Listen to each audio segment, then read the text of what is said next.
Here's Johnny. Get the fuck out of my room and play Minecraft!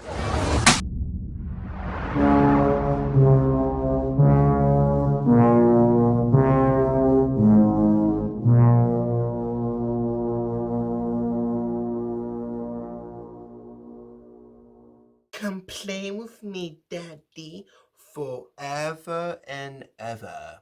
Hello, YouTube. It is I, Adam, and this is going to be my quick review on Dr. Sleep. Now, this review is going to be pretty quick because I don't see how I could do a long review without kind of going into spoilers. So I'm just going to honestly keep this nice, short, and sweet, and simple, and get to the point. So if you haven't known yet, this movie is the sequel to The Shining. And the one thing I kind of liked it did was, for marketing, is, you know, they call it Dr. Sleep, the same title the novel was called. And, you know, if they wanted to, for marketing, they could have probably, you know, called The Shining 2, the Shining continuation, The Shining Shines. No, I like how they call it Dr. Sleep, because when I first saw the trailer, I had no idea it was based on The Shining sequel and all, but whatever. Anyways, so Dr. Sleep takes place quite a few ages after The Shining. It's a story about Danny, the little tricycle kid, and it goes into, you know, he's going through times. Danny's going through times. He's having some PTSD from the whole shenanigans that happened back in the hotel, and then he runs into a black girl. Who's also have his ability, it was what is called the Shining, and they could talk to each other in the minds, use the Force Ghost, whatnot. But we're also introduced to this Sinister Six group, the bad people, the bad spirits, and they basically hunt and kill the Shining people. And essentially what happens is when they kill, well, they, how do I explain it? They basically, when they're in pain, I guess, they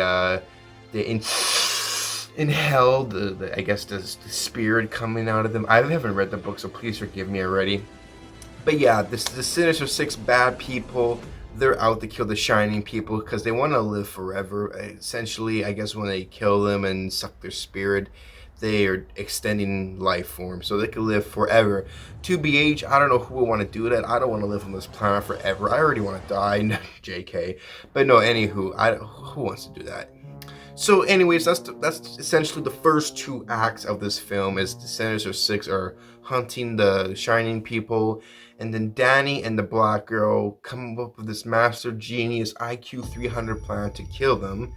And essentially, that's when we get to the third act, and the third act is just nothing but pure fan service. If you are a huge fan of The Shining and hopefully going into this film with, you know, a lot of fan service, you will get that, but you might have to be a little patient because that's not going to come in until the third act. Essentially, Danny and the black girl, I apologize, I forget her name, I'm just addressing her as the black girl. They go to the hotel to set up their little booby trap for the main bad girl, Rose, whatever her name was, sorry. And then it's just nothing but pure fan service. And then I guess as they're all there, they awaken or release all of the spirits from The Shining, the two girls, the wrinkly old bitch, and then some of the employees that work at the hotel. And then yeah, then that's pretty much it. It's a really good movie. If you love The Shining, I mean, go see this movie. It's a pretty solid sequel. Clearly not as good as The Shining, but solid sequel. Much better than the other Stephen King's adaptation, It Chapter 2. This was definitely a lot better. Go see this movie if you have nothing planned for a weekend. That's all I really got for this movie. Oh, and of course, I Have the High Ground is in this movie, so that's another reason to go see this movie. Obi-Wan Kenobi's in it. He's pretty good at it.